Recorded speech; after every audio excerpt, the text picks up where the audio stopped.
어제 이 논란의 문영배 헌재 소장 대행이 이 대통령 측에 답변 시간 요구를 칼같이 끊는 모습도 논란입니다. 그 모습 함께 보시죠. 이 전체 상황에 대해서 좀 이해 편의를 위해서 간단하게 말씀드렸습니다. 이상입니다. 예, 정인 돌아가십시오. 수고하셨습니다. 단장님, 3분만 질문해요. 아닙니다. 돌아가십시오. 세 가지만 물어보겠습니다. 아닙니다. 약속을 하셨고요. 재판을 마치겠습니다. 자, 뭐 이를 두고 여러 가지 갑론을박이 있어요. 정혁진 변호사님 재판 많이 해보셨으니까 재판관이 정의할 수 있고 종료할 수 있는 재판관은 권한이다라는 의견도 있고, 뭔가 체포 지시와 관련돼서 증언들이 대통령의 체포 지시가 없었다라는 쪽으로 가니까 이 대통령 측에게 질문할 시간을 의도적으로 안 준 거 아니냐, 이런 비판의 목소리도 있고 분분한데, 이 장면은 좀 어떻게 봐야 될까요? 글쎄요, 저는 저런 재판장님 최근에는 본 적이 없어요. 그래요? 왜냐하면 옛날에는 그 나경원 그 대표님 옛날에 판사하고 그러실 때에는 저희 같은 사람들 봤을 때 판사님들이 되게 무서웠거든요. 네. 그때는 판사님들이 말을 크게 하지도 않았어요. 그냥 조곤조곤 이렇게 이야기하니까 귀 쫑긋 세워가지고 무섭게 했는데, 요즘은 판사님들 굉장히 친절해졌습니다. 그래서 딱 3분만, 30분도 아니고 딱 3분만 물어볼 수 있게 시간 달라고 하면 그거를 거절할 재판장이 지금 같은 시대에 어디 있겠는가. 더군다나 그냥 일반적으로 평범한 민사 무슨 대여금 사건이나 그런 사건입니까? 아니잖아요.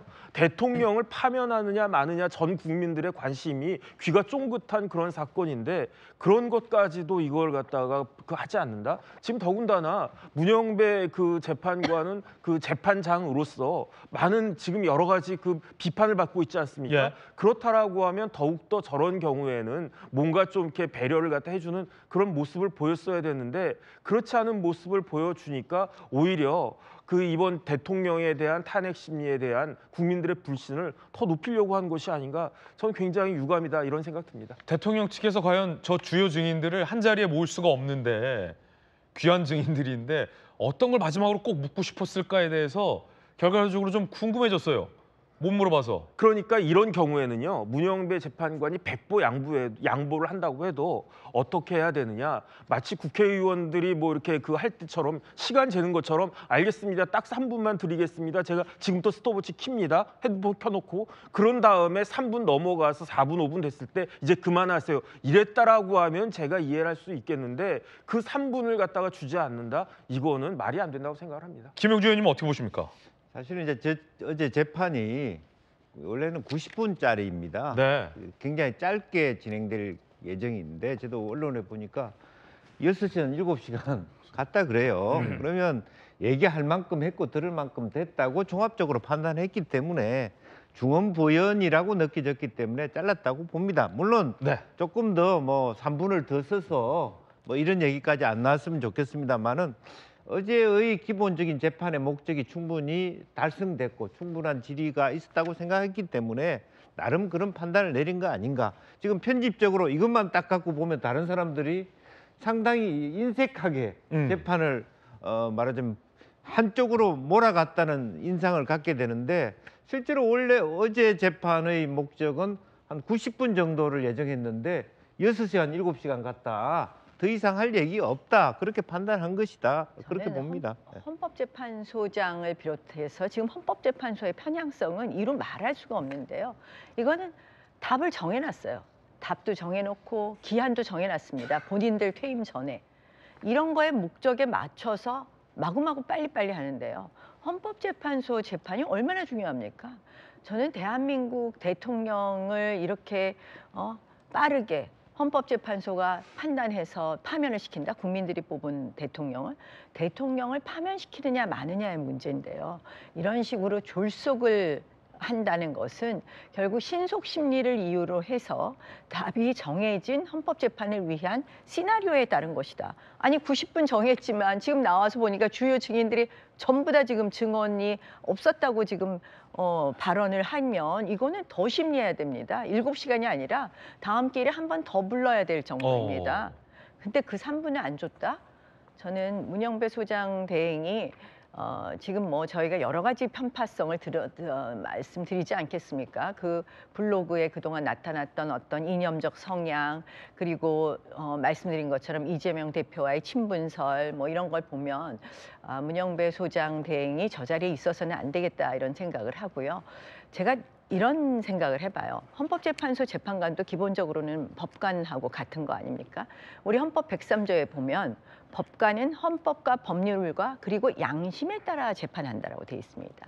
이 양심이라는 것은 본인의 주관적 이념적 양심이 아니라 법관으로서의 객관적 법률가적 양심을 말하는데, 소위 이 좌편향된 이 사법 카르텔에 계신 분들은 이거를 주관적 이념적 양심으로 자꾸 들이대시더라고요. 결국 그런 생각이 강하다 보니까 헌법재판소장 대행이 저런 식의 재판을 진행하는구나 하는 생각이 듭니다. 그래서 그러면 그 궁금한 게 판사 생활 오래 하셨잖아요. 그럼 이제 재판을 하실 때 딱 그 부장판사로서 재판을 주도할 때 검찰이 갖고 온 공소장과 공소장에 나와 있는 증인이 증인으로 나왔는데, 검찰 공소장에 나온 증언과 현장에서 증인이 하는 증언들이 완전히 다 배치되고 공소장에 내가 안 한 말도 저렇게 돼 있다. 굉장히 중요한 증언들이 나올 때는 재판장이 듣고 이건 굉장히 중요하기 때문에 시간을 더 늘리거나 한 번 더 심리하겠습니다라고 할 수 있는 거예요? 아니, 당연히 그럴 수 있죠. 당연히 심리를 늘려야 되고 거기에 대해서 추가적인 뭐 증거가 검찰에서 제출이 되는지 또 요구할 수도 있고 더 재판을 꼼꼼하게 해야 될 일이 많이 생긴 것이죠. 그래서 저는 어제 그걸 보면서 역시 답이 정해진 지금 재판 진행이다 이렇게 보고 있습니다. 박수현 의원님은요? 지금 그 나경원 대표님 말씀하시는 걸 보면 답은 정해져 있다 이런 취지의 말씀하시는데, 그 말씀이 헌법재판소 재판관들의 어떤 편향성을 지적하기 위한 말씀이라고 생각은 됩니다만, 그러나 달리 해석하면 이 재판 포기하신 겁니까? 이렇게 질문을 받으실 수가 있어요. 그리고 윤석열 대통령 측의 변호인들의 그런 어떤 여러 가지 행태를 보면, 아니 재판관들을 공격하고 흔들고 이 재판을 이기리라고 생각하는 그런 전략을 세운 겁니까? 도대체 어떤 변호사들이 자신이 변호하는 피소추인을 그렇게 힘들게 하는 말들을 이렇게 함부로 하나요? 자, 박근혜 대통령 때 헌법재판관들, 이명박 박근혜 정권이 쭉 이어져 왔기 때문에 그 당시 제가 추측하기로는 헌법재판관 모두가 보수 성향의 재판관들이었을 겁니다. 그런데 그때 박근혜 대통령 탄핵 인용 결정을 할 때 만장일치였어요. 그죠? 자, 이 헌법재판관들이 대한민국 헌법적 가치를 지키는 최후의 보루이고 최고 권위의 기관이라고 우리가 일반적으로 국민의 믿음을 가지고 있고, 현재 헌법재판관은 자기의 어떤 정치적 성향이나 이념을 떠나서 그러한 막중한 책임감을 누구나 다 가지고 있다고 생각을 합니다.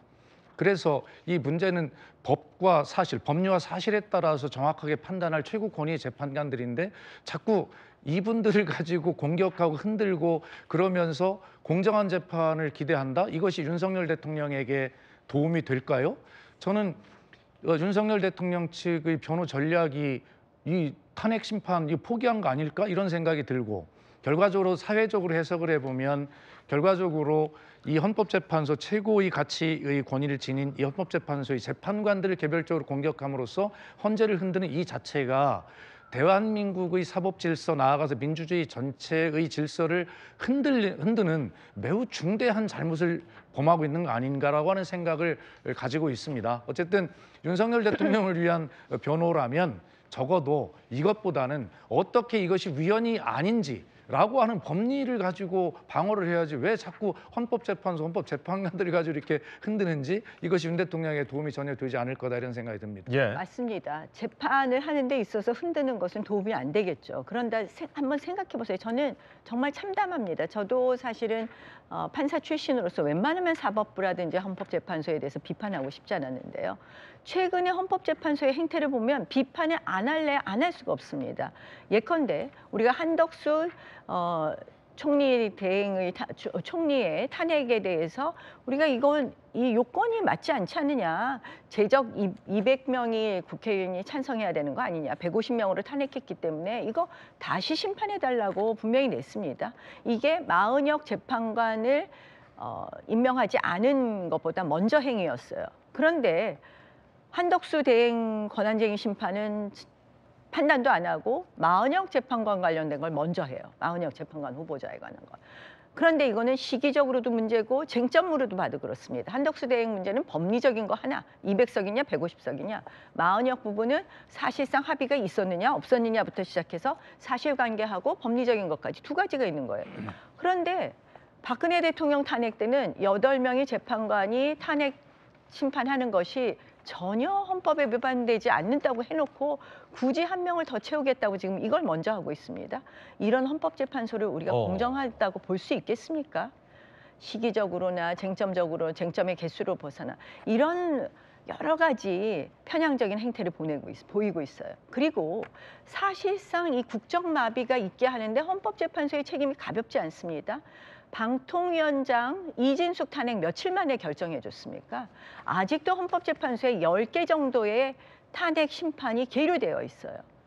그것이 어떻게 보면 이번 계엄의 원인이었다고 이야기하는 것 중에 하나입니다. 줄탄핵. 근데 그거를 재판을 안 해줘요. 그래서 사실상 국정이 마비되게 하는 거예요. 지금 법무부 장관도 째려봤다고 지금 탄핵됐다는데 그거 안 해주잖아요. 법무부 장관 탄핵도. 이렇게 헌법재판소가 편향적으로 한다? 우리 국민들이 최후의 보루라고 믿었는데 알고 봤더니 이건 완전히 좌파 사법 카르텔이 판치고 있었다. 한번 생각해 보세요. 소장 대행, 작년 10월에 소장이 나갔는데 아직도 소장 대행입니다. 대통령께서 소장을 임명할 수가 없어요. 왜? 국회 동의가 필요하니까. 민주당이 안 해주니까. 아예 언감생심 꿈도 못 꾸고 있었던 거예요. 그러니까 우리 그러면 헌법재판관 부분 국회 추천 몫에 대해서 줄다리기 하면서 이거를 조건으로 해서 그러면 민주당이 2명 하는 거냐 뭐 아니냐 이런 거 오고 갔었던 거 아닙니까? 저는 지금의 이런 국정마비의 책임에서도 헌법재판소 자유롭지 않다. 네. 그리고 대통령 탄핵 절차 과정에서도 역시 똑같은 행태를 보이고 있다. 그래서 비판할 수밖에 없다는 말씀을 드립니다. 네, 두 분 의견 전해드렸습니다.